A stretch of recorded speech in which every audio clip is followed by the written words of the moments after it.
I know, right?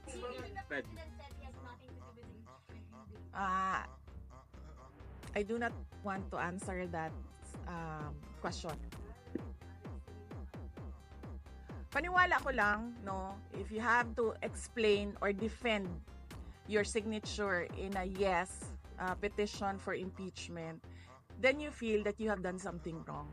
Kasi kung wala ka namang ginawang mali, bakit mo i-defend yung pirma mo? May gumalaw po na parang I do not want to answer that question.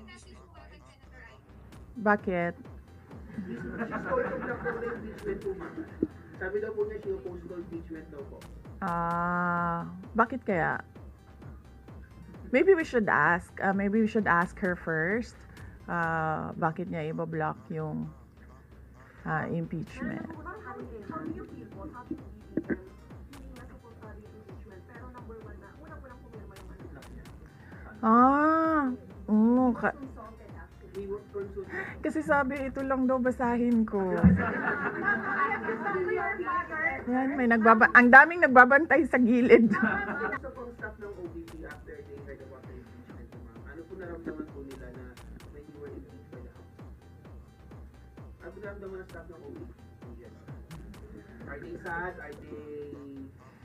Are they worried po ba, ma'am? Hindi ko alam nila, pinagtatawanan lang nila ako dito sa gilid kasi hindi daw ako sumunod. Sabi, basahin lang daw talaga ito. Oh yeah! Yes, Happy Valley.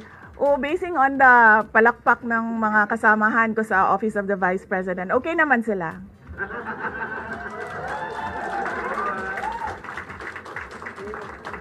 At mga Lenny supporters pa yan tingnan mo, pero pumapalakpak sila sa akin. No, ano Valentine's? Yes.